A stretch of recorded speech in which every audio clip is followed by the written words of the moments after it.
नमस्कार दोस्तों, स्वागत है आप सभी का हमारे इस YouTube चैनल पर। दोस्तों, आज हम आपको बताने वाले हैं कि भगवान विष्णु कल की अवतार क्यों लेंगे और कलयुग में किसका वध करेंगे।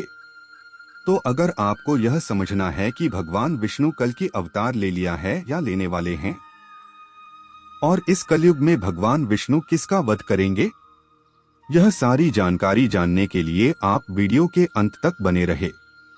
तो चलिए शुरू करते हैं, लेकिन उससे पहले ये जानते हैं भगवान विष्णु इस कलयुग में क्यों आएंगे, कल की अवतार कली पुरुष का अंत कैसे करेंगे।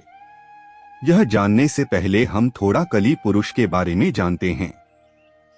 कली पुरुष के जन्म के रहस्य को जानने के लिए हमें इस युग से सृष्टि की रचना स्रोत के समय में यानी सतयुग में जाना होगा।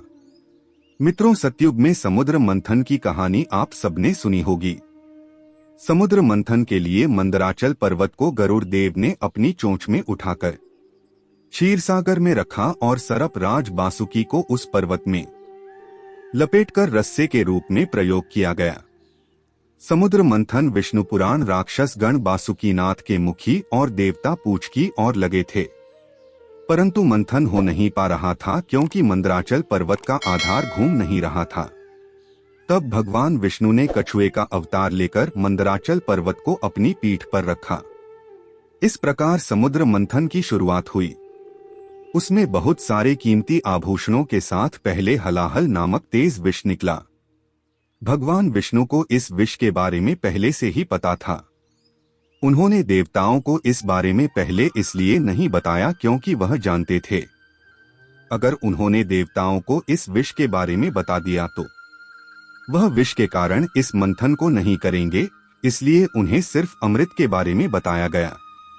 अब क्योंकि हलाहल विष निकल गया था और सभी इसके प्रकोप से सब मूर्छित होने लगे, परंतु शर्त के अनुसार इसे आधा देवताओं को और आधा असुरों को पीना था।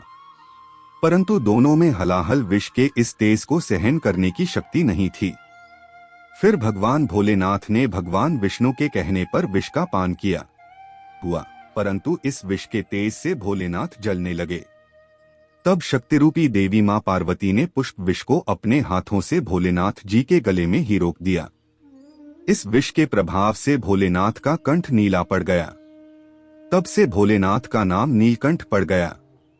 परंतु इस क्रिया में विष की कुछ बूंदें राक्षस कली के मुख में जा गिरी, जिससे कली का शरीर खत्म हो गया। और फिर आगे जब मंथन हुआ तो उसमें से कामधेनु गाय निकली, जिसे राजा बलि ने ग्रहण किया। ऐरावत हाथी को देवताओं के राजा इंद्र ने ग्रहण किया। कौस्तुभ मणि और संघ को भगवान विष्णु जी ने धारण किया और संजीवनी बूटी को इस पृथ्वी लोक पर सुरक्षित स्थान पर स्थापित किया गया। यह वही संजीवनी बूटी था जिसे रामायण काल में लक्ष्मण जी को दिया गया था। इसके बाद धन संपदा लेकर लक्ष्मी जी निकली। लक्ष्मी जी ने खुद विष्णु जी को ग्रहण कर लिया। चंद्रमा निकली तो भोलेनाथ जी ने ग्रहण कर लिया। अंत में भगवान धन्वंतरी अपने हाथों में अमृत कलश लेकर निकले।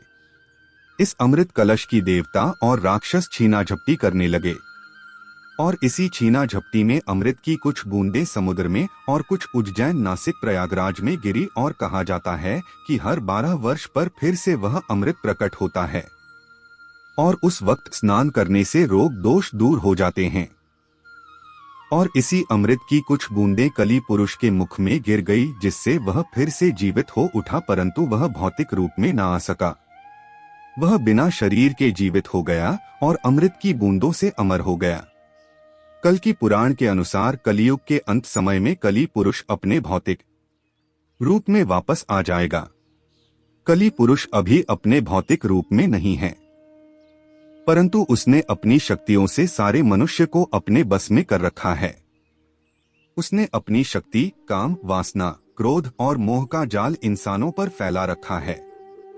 और जैसे जैसे कलयुग आगे बढ़ता जाएगा, उसकी माया का जाल बढ़ता जाएगा और वह अपने शरीर को पुनः प्राप्त करता जाएगा, जिससे इंसान पूरी तरह से कली के बस में हो जाएंगे और चारों ओर पाप ही पाप फैल जाएगा।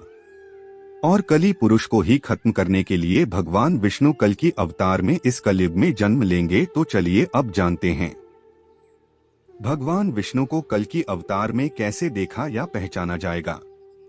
दोस्तों, सनातन धर्म में पंचदेव के साथ ही त्रिदेव का जिक्र है।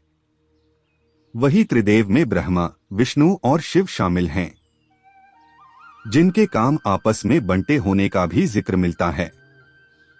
इसीलिए ब्रह्मा जहां सृष्टि का निर्माण करते हैं, तो वही भगवान विष्णु को संसार का पालक और भगवान शिव को संहार के देवता माने जाते हैं।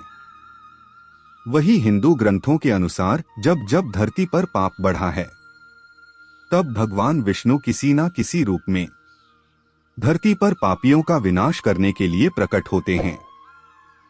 शास्त्रों में विष्णु जी के 10 अवतार का उल्लेख मिलता है। इसमें से अब तक 9 अवतार ले चुके हैं, लेकिन कलयुग में भगवान का अंतिम अवतार होना बाकी है। भगवान विष्णु कल की अवतार कब लेंगे और कैसे दिखेंगे? ऐसा माना जाता है कि जब कलयुग अपनी चरम सीमा पर पहुंच जाएगा, तब विष्णु जी कल की अवतार लेकर कलयुग का अंत करेंगे। शास्त्रों में कहा गया है कि जैसे जैसे घोर कलयुग आता जाएगा, वैसे वैसे धर्म, सत्य, पवित्रता, क्षमा, आयु कम होने की कगार पर आ जाएंगे। यह भी बताया गया है कि कलयुग में जिसके पास धन होगा, उसी को लोग कुलीन सदाचारी मानेंगे, और जो जितना छलकपट कर सकेगा, वह समाज में लोगों की नजरों में सबसे कुशल व्यवहार वाला माना जाएगा।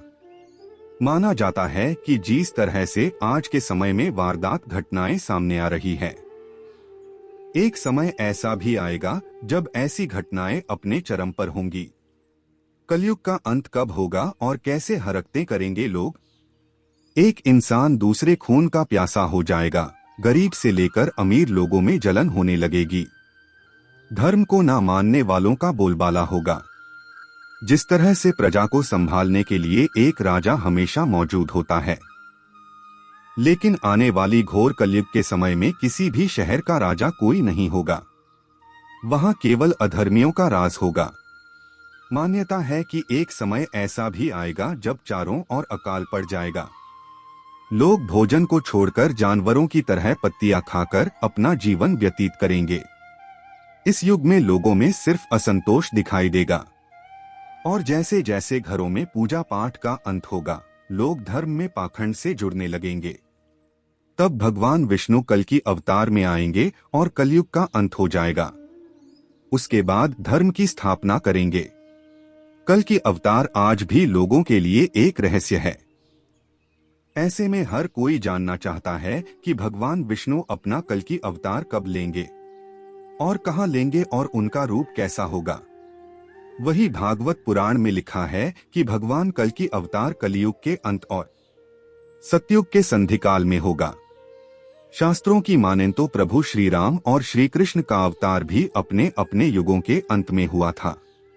इसलिए जब कलयुग का अंत निकट आ जाएगा, तब भगवान कल की जन्म लेंगे। वही अग्नि पुराण के 16वें अध्याय में अवतार का चित्रण तीर कमान धारण किए हुए एक घुड़सवार के रूप में किया गया है। कल की पुराण के अनुसार वह हाथ में चमचमाती हुई तलवार हुए सफेद घोड़े पर सवार होकर युद्ध और विजय के लिए निकलेंगे। पौराणिक मान्यता के अनुसार कलयुग 4,32,000 साल का है। इसका अभी प्रथम चरण ही चल रहा है। कलयुग की शुरुआत 3102 ईसा पूर्व में हुआ था, जब 5 ग्रह मंगल, बुध, शुक्र, बृहस्पति और शनि मेष राशि पर 0 डिग्री पर गए थे। इसका मतलब है कि 51,900 साल कलयुग के बीत चुके हैं और 4,26,881 साल अभी बाकी है। और अभी से ही कल्कि की पूजा, आरती और प्रार्थना शुरू हो गई है। कल की अवतार कब होगा? शास्त्रों के अनुसार श्रावण मास के शुक्ल पक्ष की 6 तारीख को भगवान विष्णु का कल की अवतार होगा। यही कारण है कि तारीख को कल की जयंती उत्सव के रूप में मनाया जाता है। कल की अवतार के जन्म के समय ग्रहों की जो स्थिति होगी, उसके बारे में दक्षिण भारतीय ज्योतिषियों की गणना के अनुसार जब चंद्रमा कुंभ राशि में होगा, सूर्य तुला राशि में स्वाति नक्षत्र में उच्च होगा, गुरु स्वरचित धर्म में और शनि अपने उच्च राशि तुला में विराजमान होगा, तब भगवान कल्कि का जन्म होगा और वह दुश्मनों का विनाश करके कलयुग को खत्म करेंगे। तो मित्रों, आज के लिए बस इतना ही। फिर मुलाकात होगी एक नए और ताजा एपिसोड में। तब तक के लिए नमस्कार।